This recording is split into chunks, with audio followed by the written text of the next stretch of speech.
Spoštovani gospodje, pozdravljam vas na predavanju Nobelove nagrajenke za mir, Slovenke, profesorice dr. Lučke Kajfež-Bogataj, ki je bila s tem življenjskim dosežkom odlikovana leta 2007. V Sloveniji velja za eno izmed pionirk pri raziskovanju vpliva podnebnih sprememb. Pravi, da se podnebje spreminja hitreje kot navade ljudi.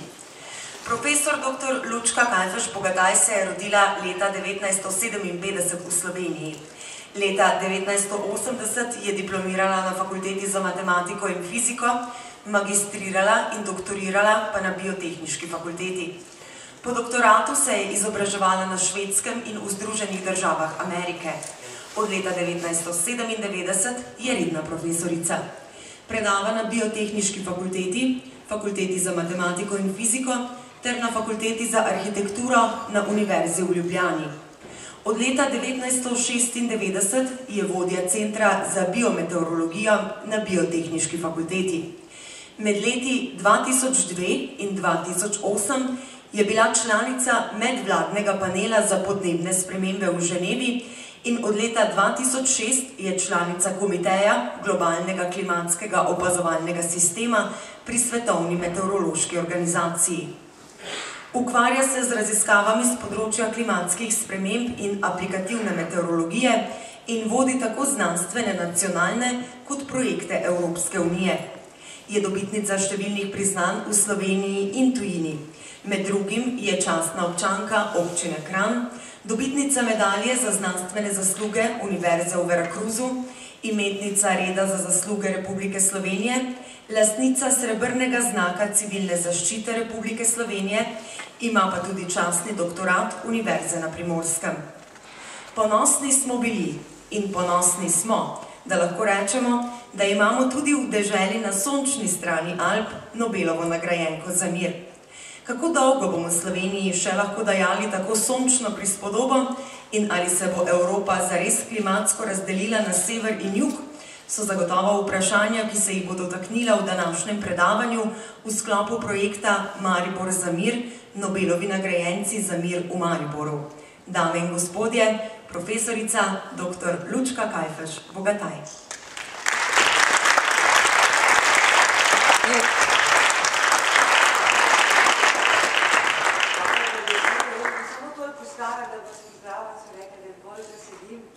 Vesela sem, da sem tukaj, da se bom usedla.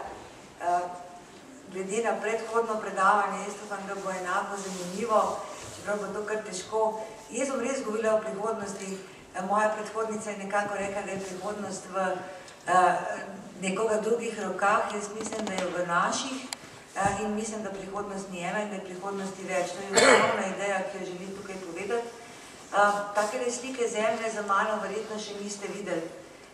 Meni se zdi zanimiva, ker to je slika zemlje, ki kaže, kje je skoncentrirana svetovna moč. Ponazarjena s temi puščicami oziroma tako da že iz te slike vidimo, da nismo vsi v enakem položaju. Zelo malo ljudi ima moč, zelo veliko jo nima in to mislim, da je tudi en problem, ki ga mora prihodnost rešiti. Danes sem na predavanju oziroma na okrogli mizi povedala, že na misel, pa jo bom še enkrat ponovila. Vse šole tega sveta, od osnovne šole naprej, srednje šole imajo predmet zgodovina. Nič imam proti zgodovini, absolutno ne. Treba je, da vemo, kaj je bilo, ampak v časih, ki jih živimo zdaj, ko dejansko prihaja do nekega preloma, bi jaz vse osnovne šole in srednje uvedla predmet prihodnost. Namreč, kaj je za otroke bolj važno, kot to, v kakšnem svetu bodo živeli. Mogli bi naučiti jih pravzaprav vizionarskega razmišljanja, da prihodnost ni ena, razumevanje svojega vpliva na nje in podobno. Tako da, moj sam poklic je tak, veste, meteorologi smo vzgojeni tako, da moramo napovedovati vnaprej. Nas nihče ne vpraša in nikogar ne zanima, kakšno je bilo vreme 3 dni nazaj. Zato mogoče sem za prihodnostjo veliko bolj obremenjena, kot pa kakšen drug. Seveda zdaj, kakšna bo prihodnost, če zelo tako preprosto povzamemo, da imamo nekako 3 možnosti, jaz vsaj tako vidim. Seveda, več ali manj si ljudje kar malo predstavljamo, kako bo naprej. To je tista prihodnost, ki jo nekako pričakujemo. ali pa smo jo lahko včasih pričakovali, ko se svet ni zelo hitro spreminjal. Ampak vse bolj vidimo ravno, če kdaj v teh časih, da obstaja nekako tudi prihodnost, ki se jo naprej bojimo. Če smo zelo intimno si priznamo, vsak ima strahove, tako v Evropi kot po svetu in seveda je prihodnost tam nekje, ki se jo lahko zbojimo. Ampak, če smo optimisti in če želimo seveda tudi prihodnim rodovom nekaj dobrega in kdo in koga imamo rajši, če ne kot svoje otroke, pa recimo že kakšne vnuke, potem je pravično, da tudi sanjamo prihodnost, ki si jo želimo. Vendar se ta prihodnost enostavno ne bo zgodila, če vanjo ne bomo vlagali, kako bi rekli, da se lahko borimo. Teda, jaz bi predvsem želela nameniti to predavanje temu, da nekako vidite, da ni prihodnost fiksna. In seveda, da se zavedate, da bo takšna, kakršno bomo ustvarjali. Seveda je težko napovedovati, to je dejstvo, ampak tisto, kar je mene od vseh misli o prihodnosti najbolj ganilo, me je tale od Arthurja Clarka, ki pravi, da človeštvo prvič razmišlja o prihodnosti resno, kar je ironično pravi, ne, ker pravzaprav, kakor stvari stojijo, jo morda niti ne bomo imeli. Seveda je pa napovedovanje težko. 2 dni nazaj je naš pomemben sonarodnjak, ikona Slovenije, pravijo, Žižek, ki ga pozna svet najbolj od vseh Slovencev do zdaj, je povedal tole o prihodnosti, seveda kaj nam danes grozi. On ugotavlja kot vrhunski filozof, da pravzaprav nimamo niti jasnih odgovorov, kaj je problem. In to, da niti ne veš, kaj je problem, te na svoji poti v prihodnost po moje blazno ovira. Ker prihodnost, za katero se boriš, moraš seveda vedeti, proti komu se boriš. No in se seveda z Slavojem čisto ne strinjam. Jaz pa mislim, da kar imamo predstave, kaj nas teži. Tako da tudi to v svojem predavanju upam, da se bom tega jasno dotaknila. Tole nas teži. Tele je 6 stvari, ki jih jaz vidim, da nas najbolj težijo, ampak brščas bi se dali tukaj dodati še kakšno puščico.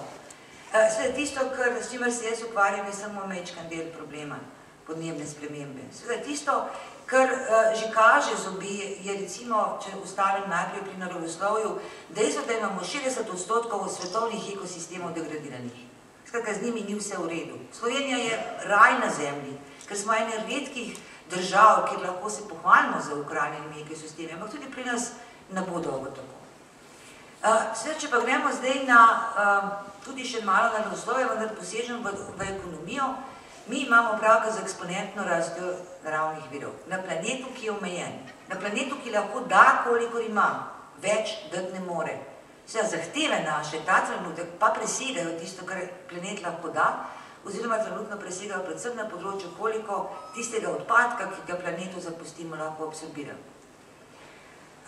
Potem imamo pa dejansko stvari, ki so družboslovni problemi. Naraščanje prebivalstva ne bi bil tak problem za Zemljo, če ne bi seveda pri tem prihajalo tudi do izrazitega naraščanja neenakosti. Optimisti pravimo, da ima 20% ljudi vse na Zemlji, 80% ima praktično nič. Pesimisti govorijo o 5% ljudi, ki imajo vse. In o 95%, ki pravzaprav živijo bistveno slabše, kot bi na račun tistih 5%. To seveda je izjemen pritisk na okolje, čeprav na videz je družben problem. Imamo zgrešen ekonomski model. To smo danes slišali in mislim, da ga ni človeka, ki bi lahko zagovarjal kapitalistični model z neoliberalistično stvaritvijo, ki je propadel pravzaprav in deluje samo za tistih 5%. Ne pa opozorim kot fizik in kot tudi človek, ki gleda okrog, danes čakajo morda tudi presenečenja. Stvari, o katerih ne vemo, da so. Ne vem, koliko od vas je bralo knjigo Črni labod. To je izrazito dobra knjiga, ker govori pravzaprav o tem, kar se je zgodilo recimo Japonski pred dobrim letom. Država, ki je bila vodilna velesila, je v 1 uri ali pa v 1 dnevu pravzaprav postala skromna država z samimi problemi in malo rešitvami. Za njih je bilo to presenečenje, tudi za nas. Skratka, ne smemo biti, skratka, moramo imeti neko stopnjo pripravljenost tudi za stvari, ki jih morda niti ne vemo, da se bodo zgodila. Skratka, imamo probleme, ki jih moramo reševati, tako da jaz se ne strinjam, da ne vemo niti, kaj je problem. Tole je problem. Ne problem naše eksponentne rasti, ki seveda je začela se nekaj tam po drugi svetovni vojni, Tukaj je prikazane samo na primeru rabe energije. Tole niso linearne krivulje, ne? Vemo, linearno je premica, tukaj lahko prepoznamo eksponentne krivulje. Pa ne gre za biomaso, ne gre za premog, ne gre za plin, nafto in podobno, kakšne mogoče stvari bojo angleščini, na kar se opravičujem naprej. Skratka, mi ne rastemo počasi, mi rastemo iz dneva v dan hitreje. Pa ne gre samo za energijo.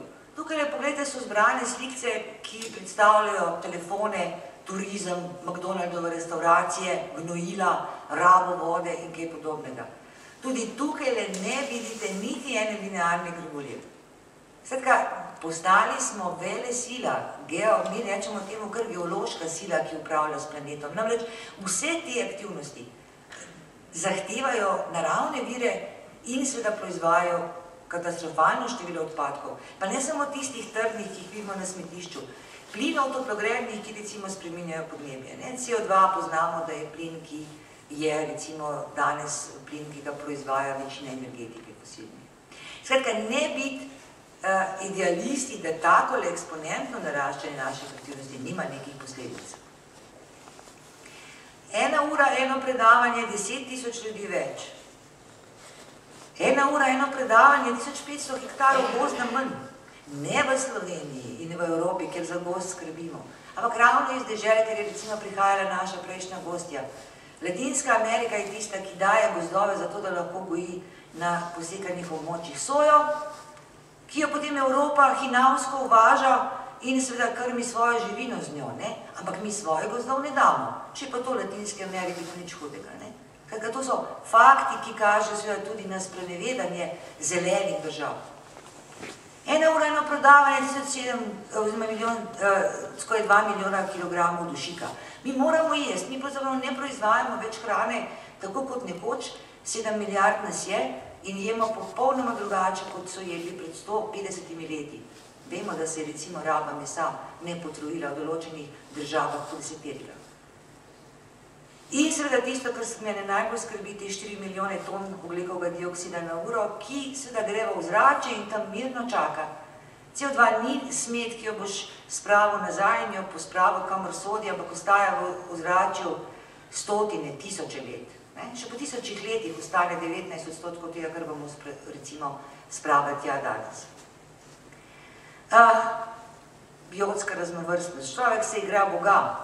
Bog je menjal svoje živalske in rastlinske vrste 1000krat počasneje, kot to danes dela človek.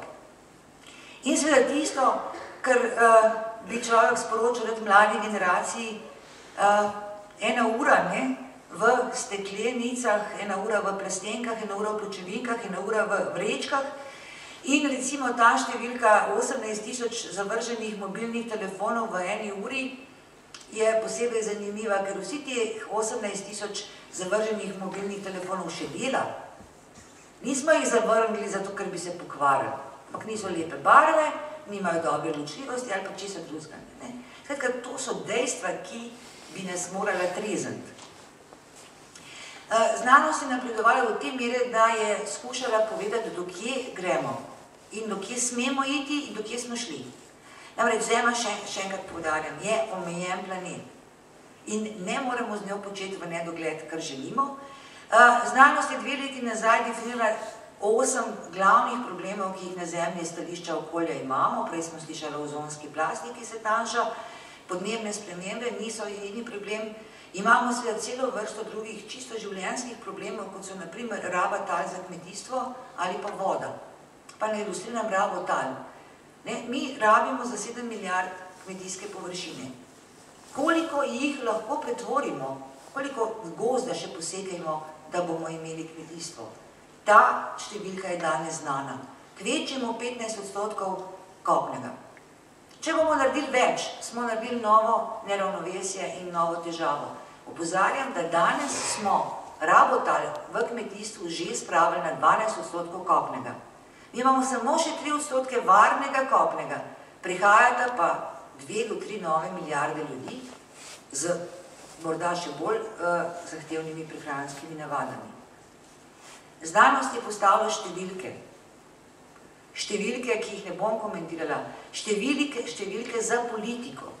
Da bi politika kaj naredila. ker vse tole so politični problemi. Podnebne spremembe, problem energetike, tanjšanje ozonske plasti, problem industrije, raba tal, problem kmetijstva, voda, problem multiplih sektorjev. Onesnaževanje dejansko kaže na naš odnos do okolja. Številke so tukaj, razen za kemijsko onesnaževanje, ker pravzaprav znanost ne zna določiti, koliko še podmorskih motilcev, koliko še jedrskih odpadkov, koliko še podobnih snovi lahko varno deponiramo na zemljo.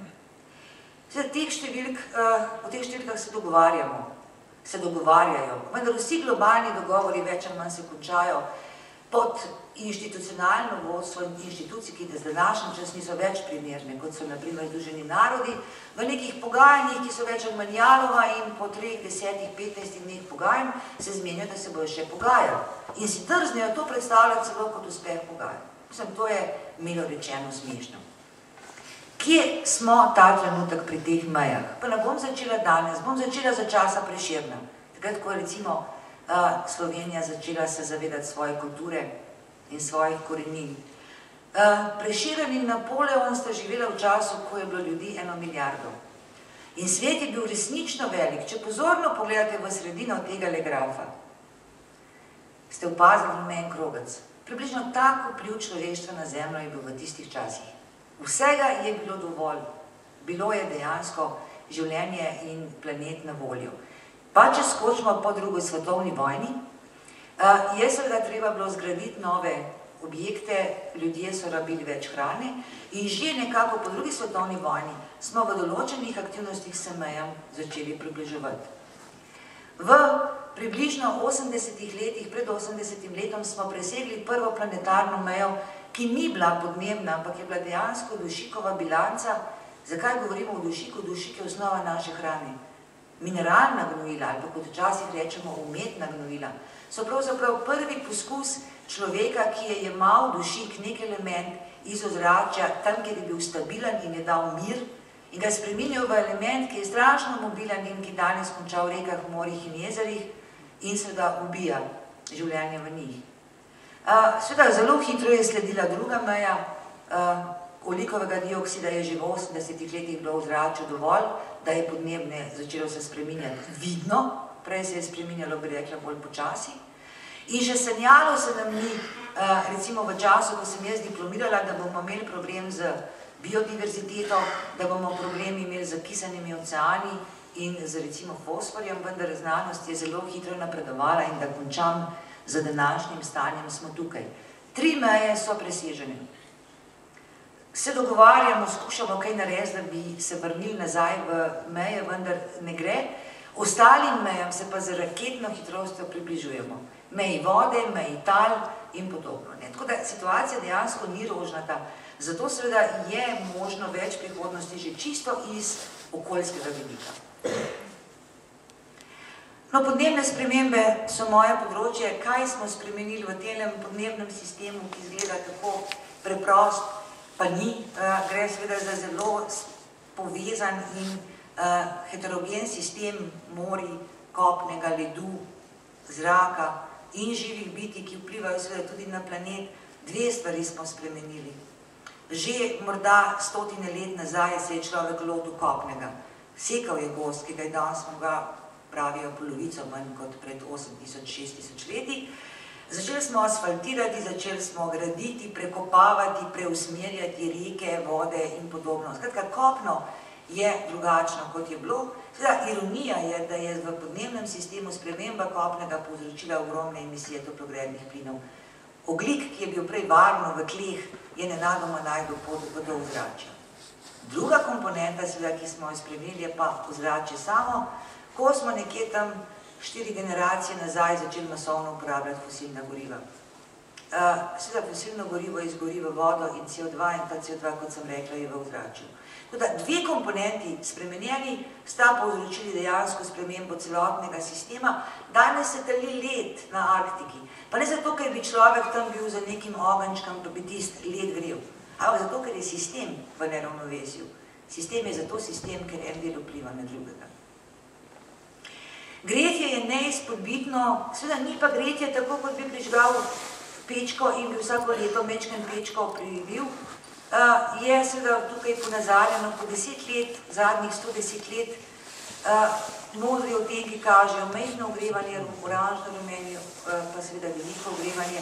Zadnja slikica, tamle osamljena dol, je zadnjih 10 let, ko je svet bil ponekod tudi 2 do 3 stopinje toplejši, v globalu pa približno na stopinjo. Skratka, nemogoče je pripisati takle dvig temperature po desetletjem nekim naravnim vzrokom. Vse se je podnebje res spreminjalo v preteklosti, še dosti bolj drastično, kot se spreminja nam, vendar časovni okvir spremembe je bil milijon let, je bil 100 000 let. Mi smo uspeli to narediti v 2 generacijah. Spremembe, ki smo jim danes priča, imajo popolnoma druge korenine kot spremembe, ki jih je geologija pripravila recimo našemu planetu. Tisto seveda, kar opazimo bolj kot dvig temperature, mladi ga sploh ne opazijo, da so že navajeni na toplo podnebje, seveda starejši vidimo, je pa seveda tisto, kar stane in tisto, kar ubija. Če pogledamo naravne nesreče, ki so vremensko pogojene, te so obarvane v zeleni, modri in rumeni barvi, v rdeči barvi so pa potresi, cunami in geofizikalne nesreče, vidimo jasen trend vremensko pogojenih nesreč.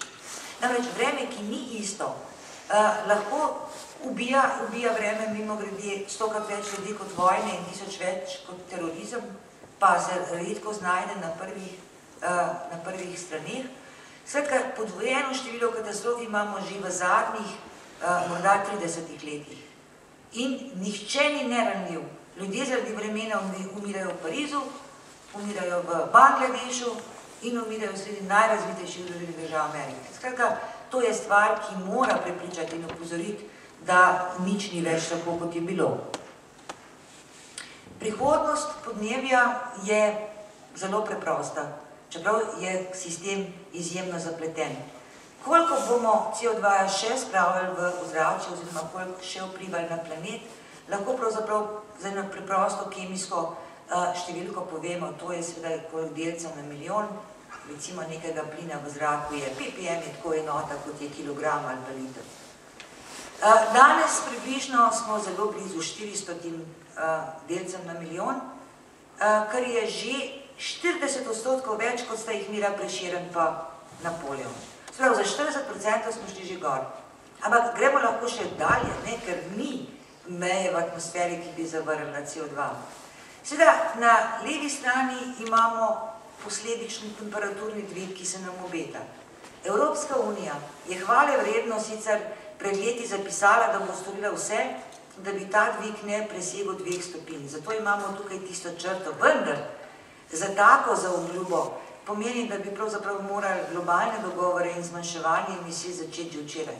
Tega nismo storili in tega ne bomo storili najmanj do leta 2015. Tako zaenkrat storijo pogajanja, morda 2020.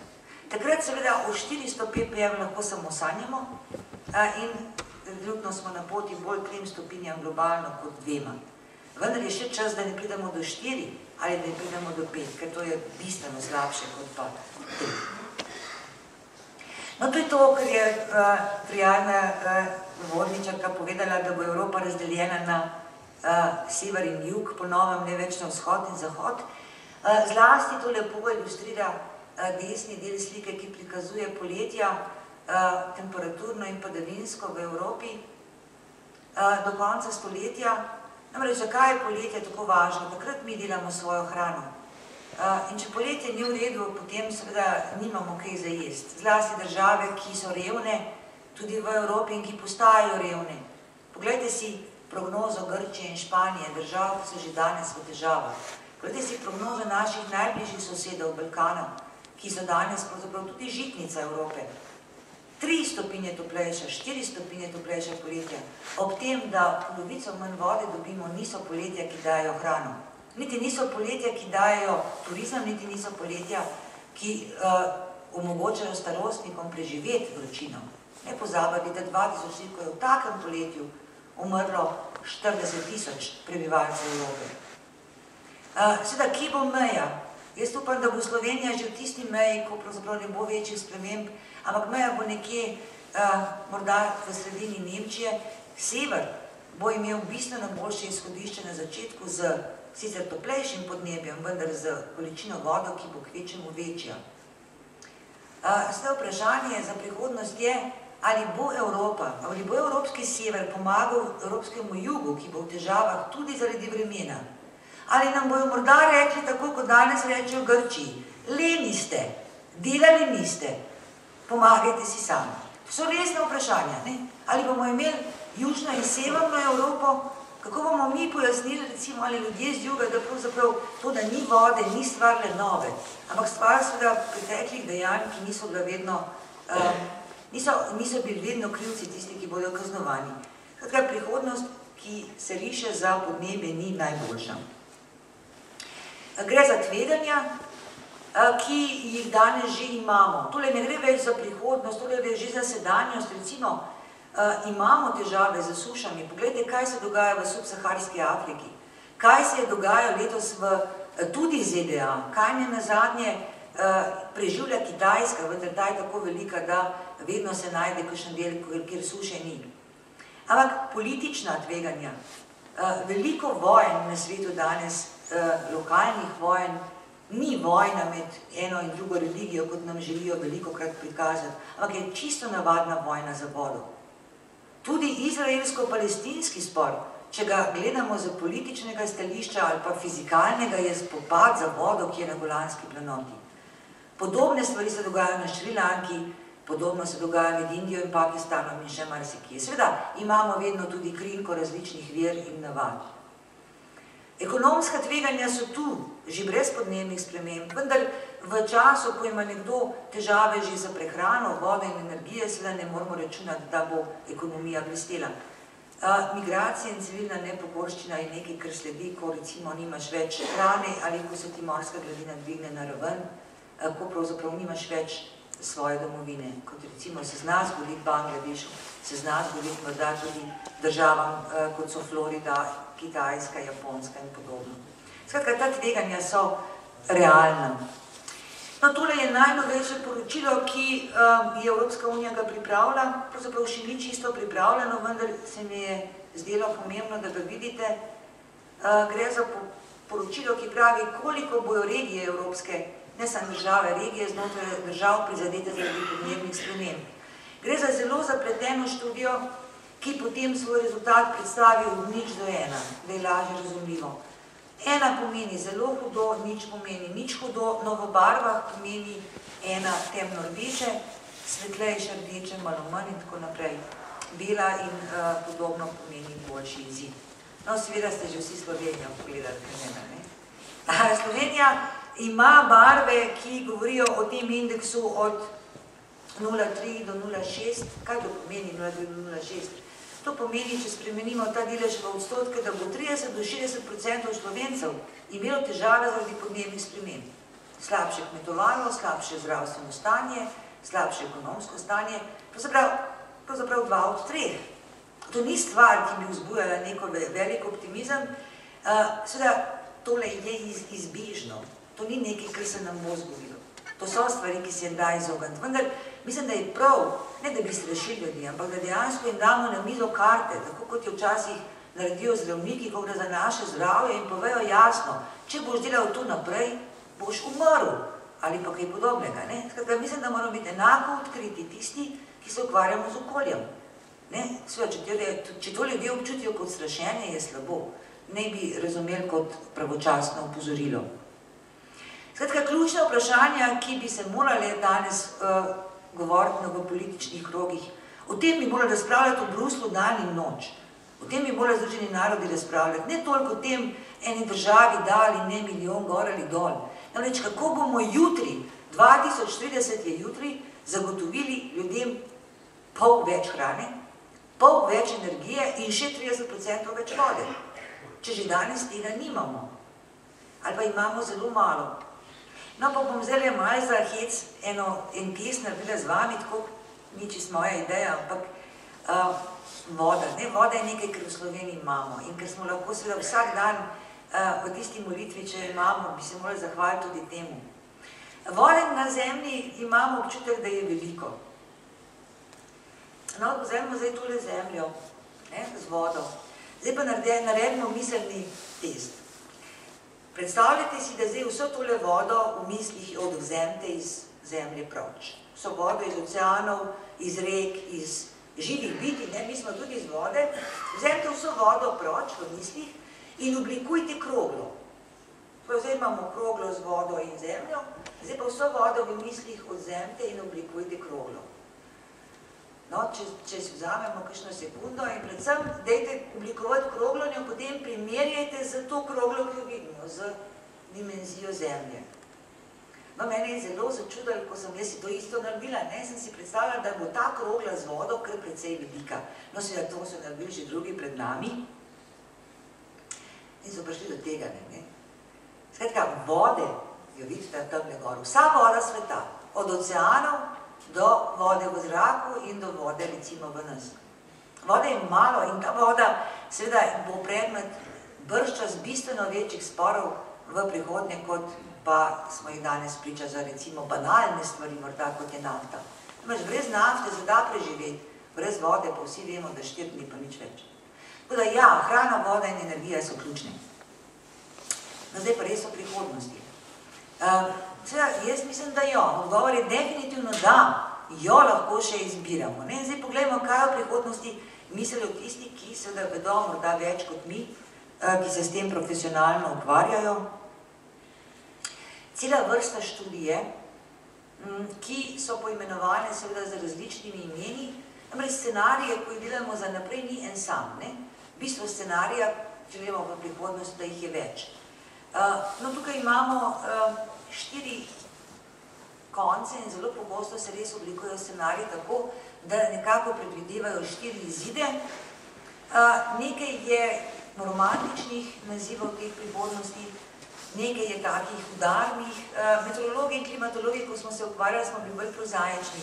Mi smo prihodnosti imenovali A1, A2, B1, B2, nismo našli takih lepih besed, kot recimo konec zgodovine, spopad civilizacij, naša skupna prihodnost ali pa brez logota. Seveda, meni najbližje niso klimatološki scenariji, ampak so dejansko scenariji, ki jih je pripravila izjemno pomembna skupina ljudi, ki so ocenjevala stanje Zemlje.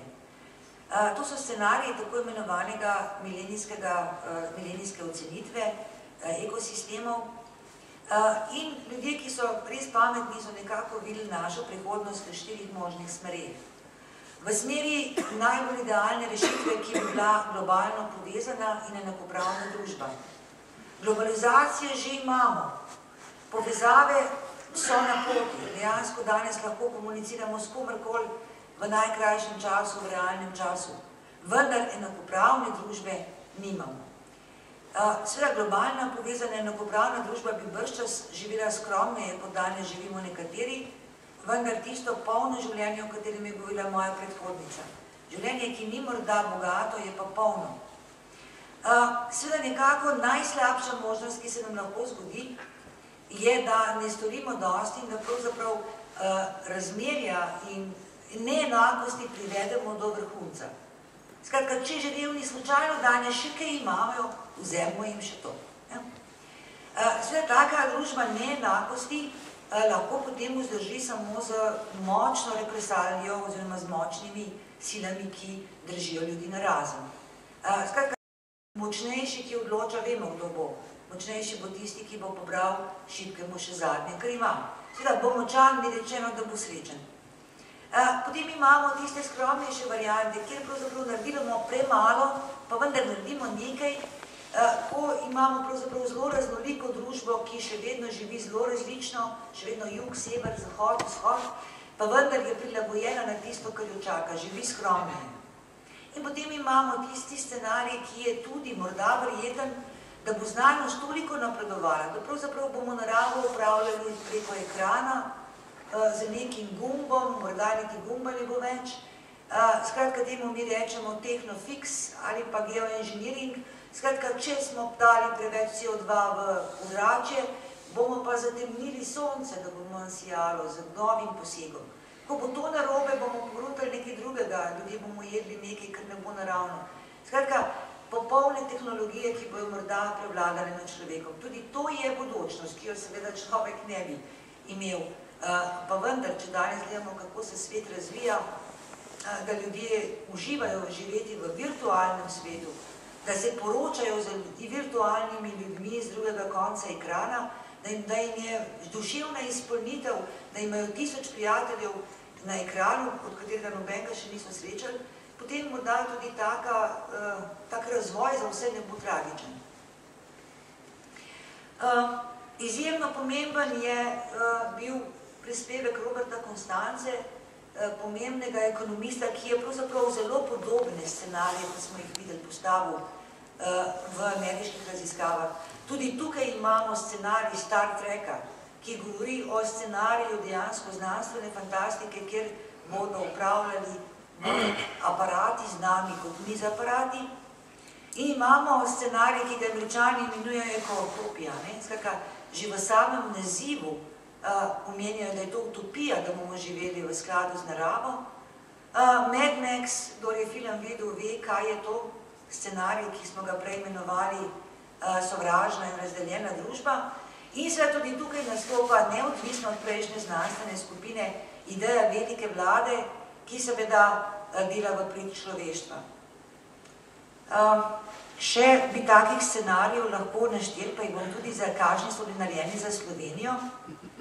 Vendar bi mogoče še preden omenim te vseeno omenjala, kakšne izbire imamo zdaj. Zdaj, več prihodnosti je, ampak kaj lahko mi zdaj v teh prihodnostih? Kaj je tisti naš doprinos? 3 možnosti imamo, če jih povem na primeru podnebnih sprememb, ampak pravzaprav bi jih lahko povedala na primeru finančne krize. Za hip si odmislite, da govorimo o podnebnih spremembah. Skratka, nekaj je, da moramo preprečiti in odpraviti vzroke, da je neko stanje bilo slabo. V primeru podnebnih sprememb je seveda treba fosilni energiji reči adijo. V primeru finančne krize, verjetno bankam, kot so danes, reči adijo. To je prva možnost, ki je po moje izjemno pomembna, ker če vzroka ne odpraviš, kot pri bolezni, celo življenje ješ aspirine pa nalgesine ali kaj podobnega, in ostajaš bolan. Druga možnost je seveda, da rečemo, prihodnost je čudna, prihaja drugačna, toplejša, sušnejša, dajmo usmeriti vse sile, da se na njo prilagodimo. Dajmo začeti drugače kmetovati, dajmo začeti vodo zbirati, dajmo začeti druge rastline gojiti. Tudi to zahteva od strani države velik miselni in finančni napor. Ni najbolje, ampak še vedno je akcija. Zdaj, obstaja pa tretja možnost, da rečeš, nič ne bom naredil. Naj ti znanstveniki do konca poruntajo, kaj pravzaprav bo. Ko bom pa, siguren bom pa kaj naredil. Ker to, da nič ne naredim, ta možnost je možnost, ki v angleščini rečejo suffering. Seveda suffering ima v angleščini še pomen prenašati. Ampak meni je ljubši izraz trpljenje. Ker to, da nihče nič ne naredi, je seveda trpljenje tako za nas, predvsem pa za tiste, ki jih ne bi imeli najraje. Tako da izbire so. Seveda te izbire, no tole je enačba, ampak bom tole enačbo spustila. Poglejte, koliko izbir je, kako se lahko lotimo podnebnih sprememb. Ne morate reči, da je tukaj ena od izbir edina in možna. Tukaj je plejada, pahljača različnih izbir, ki seveda pridejo ene upoštev za Indijo, druge za Slovenijo, tretje za ZDA. Namreč dejansko gonilne sile so rast prebivalstva in seveda naš življenjski slog. Koliko je ta bogat, koliko je ta razkošen, koliko je ta primeren. Seveda Slovenija ne bo šla zmanjševati prebivalstva, mi ga že itak imamo premalo. Ampak je resen razmislek v določenih državah, ali seveda se da za boljšo izobraženost žensk, za boljšo zdravstveno zaščito, pravzaprav problemom omejevanja rasti prebivalstva rešiti na popolnoma mehak in neboleč način. Seveda tukaj so naredili Kitajci, da so na papir napisali, ne smeš imeti otrok. To je neumnost. Slovenkam ni nihče rekel, ne smemo imeti otrok. Pa kljub vsemu vemo, da za izobrazbo, za službami, za enakopravnostjo prihaja tudi to, da otrok ni več toliko. Seveda tisto, kar Slovenija mora narediti, pa še marsikakšna država, je, da pravzaprav začnemo za energijo delati spoštljivo. Da jo ne izgubljamo z slabimi sistemi, z neučinkovitimi sistemi, z slabimi aparati, z potratnimi avtomobili, z puščajočimi pipami, z neizoliranimi hišami. Skratka, energijska intenzivnost gospodarstva je recimo v Sloveniji daleč prevelika že v primerjavi z Evropsko unijo. Skratka, tukaj je možnost za nove službe, za zeleno ekonomijo, da se opomore gradbeništvo, da imamo možnost novih inovacij, da zaživi Gorenje, da živijo pravzaprav v sistemih tudi šole, ki bodo v srednji cilj imele manj energije porabiti, oziroma za isto energijo narediti dvakrat več, kot naredimo danes. In paleta s tem ni končana. Imamo seveda tudi izbire reagentov, ki so številne. Vsi vemo, da je najslabši je premog. In najslabši premog je lignit. Mislim, da vsi med vrsticami ste prebrali, kaj sem hotela povedati. Boljša je nafta kot premog. In boljši je plin kot nafta. Seveda je pa najboljša obnovljiva vir energije. Vendar obstajajo prehodna obdobja, ko pravzaprav ne moremo čez noč preskočiti vsi na obnovljive vire. Imamo tudi jedrsko energijo, ki, če jo obvladamo in smo nepožrešni in pazimo, ni energija, ki bi bila okolju nujno škodljiva. In imamo seveda geoinženiring, kot je na primer spravljanje CO2-ja pod zemljo. Ne vedoč, ali bo te CO2 morda prišel ven. To v Slovenijo mislijo narediti.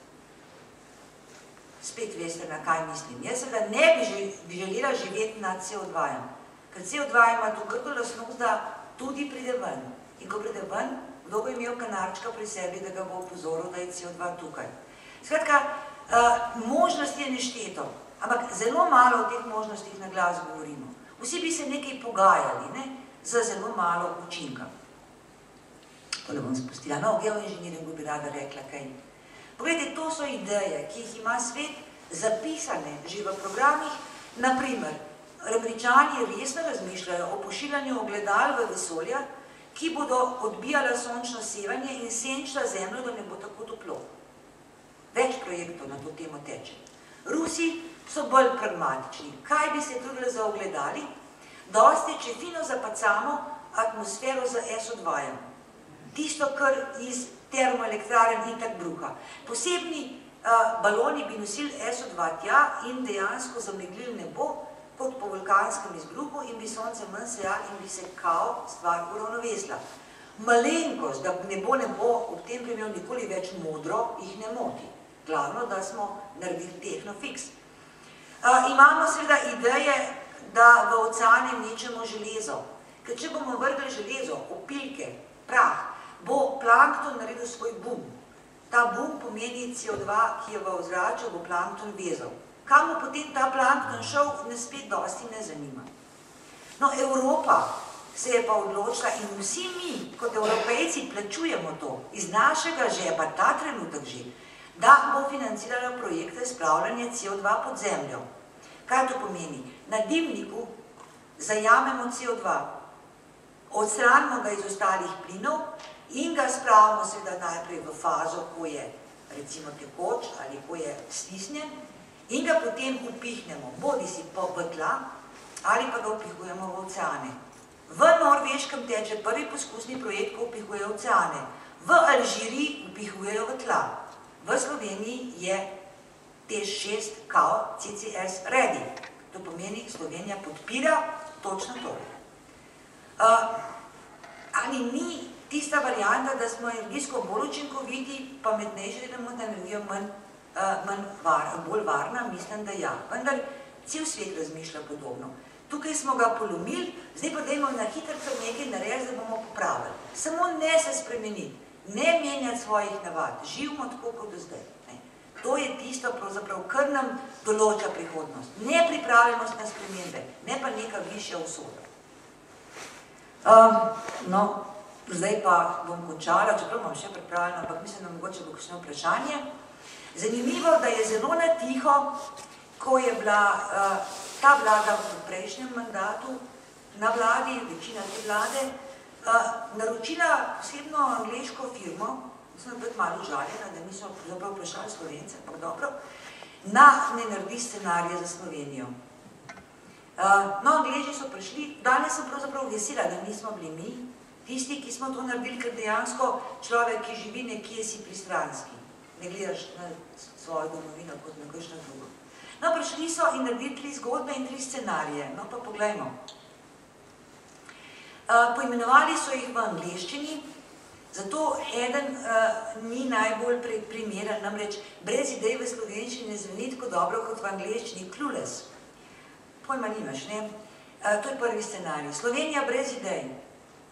Drugi scenarij je bil imenoval Slovenija zelena oaza. In tretji scenarij kameleon.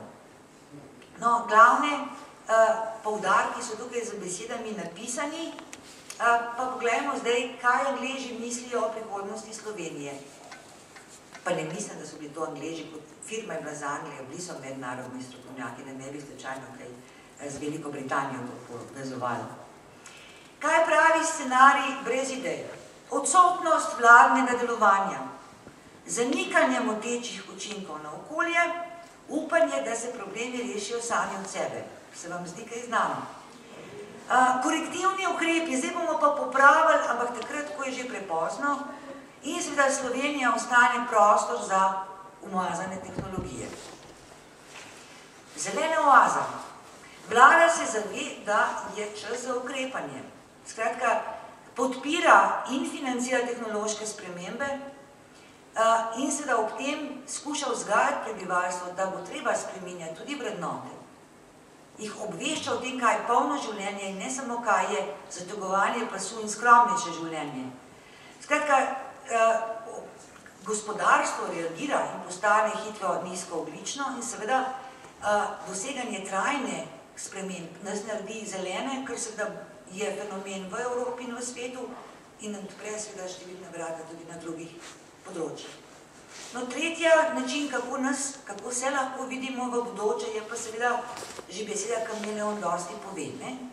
Nekdo nekaj naredi, del družbe se odloči, drugi rečejo, mi ne bomo, mi pa bomo. Skratka, se razdelimo tako, kot se razdelimo pri marsikšni odločitvi, eni za, drugi kategorično proti, ni neke naravnanosti skupne in seveda imamo množico nekih majhnih korakov, ki nas morda peljejo v pravo smer, ni pa nekako pravega prepričanja, da do tega pride. Jaz bom tukaj končala. Za še eno mislijo in še enkrat, namen predavanja je predvsem to, da bodočnost ni ena, še enkrat vam povem. Jih je več. Ne bodo se pa zgodile take, kot si jih želimo, če bomo seveda čičali in čakali, kot pravimo.